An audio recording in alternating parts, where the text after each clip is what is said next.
এক ভাই কমেন্টে লিখছেন যে সাব্বির ভাই ব্রুনাইতে কি সব ধরনের ওষুধ পাওয়া যায় কিনা, যেমন আমাদের বাংলাদেশে জ্বর আসলেও নাপা নাপা এগুলা খায় না, ঠান্ডা লাগলেও নাপা।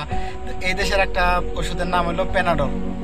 ওই যা শরীর ব্যথা হইলেও প্যানাডল, মাথা ব্যথা হইলেও প্যানাডল, এই চোখ ব্যথা হইলেও প্যানাডল, মানে প্যানাডলই বেশি খায়। তো অন্যান্য ওষুধ, তবে এই যে বাংলাদেশের মতন গ্যাস্ট্রিকের ট্যাবলেট এগুলো এই দেশে নাই। স্যাকলো ট্যাকলো ওই যে না সার্জেল এগুলো নাই। এগুলো যদি আপনারা অনেকে যাদের সমস্যা আছে তারা নিয়ে আসতে পারেন, অসুবিধা নাই।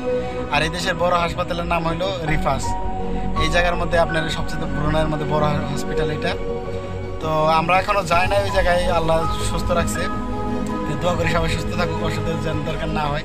মাঝে মধ্যে হয়তো জ্বর আসলে বা ঠান্ডা লাগলে আপনার নাপাইসটা এগুলাই খাওয়া হয় আর কি। এই আর আপনারা স্যালান ট্যালান এগুলো নিয়ে আসতে পারেন আর কি, আনলে ভালো হবে, আপনারা খাইতে পারবেন। कादिर भाई, ये बांग्लादेशी लोग कौन सी मेडिसिन ज्यादा लेते हैं? पैनाडोल क्यों? उनको सर दर्द होता है? প্রবাস মানে বিদেশ তো বিদেশি এরকম। তবে এই দেশে অনেক ওষুধ আমাদের বাংলাদেশের ওষুধের সাথে কোনো মিলই পাইবেন না, এরকম নাই আর কি। আছে অন্যান্যগুলো আছে, তবে আমাদের বাংলাদেশের ওষুধের সাথে কোনো নামের সাথে এগুলোর মিল নাই।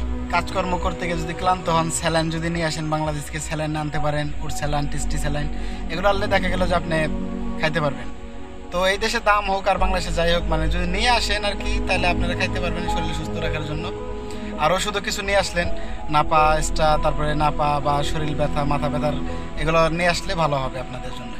তো এই দেশে তো সব কিছুর দাম, মানে প্রথম অবস্থায় তো আপনি এত কিছু আইসে কিনতে পারবেন না। সব কিছু দেশ থেকে যা নিয়ে আসেন ওগুলো আপনার থাকবে। পরবর্তীতে যখন আপনি কাজ করবেন, বেতন আদি পাইলে, তখন আস্তে আস্তে তো আপনি নিজে এগুলো সব বুঝবেন।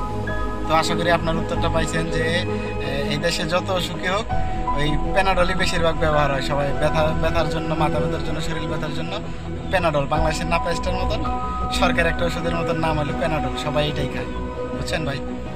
সবসময় দোয়া রাখবেন যে কারো যেন অসুস্থই না হয়, আল্লাহ সবাই সুস্থ রাখুক। তাহলে আর ওষুধও খাইতে হইব না, হাসপাতালেও যাইতে হইব না, এরকম আর কি। তো আমরা সবার জন্য দোয়া করি, আমাদের জন্য আপনারা দোয়া করবেন। তো এই আর কি।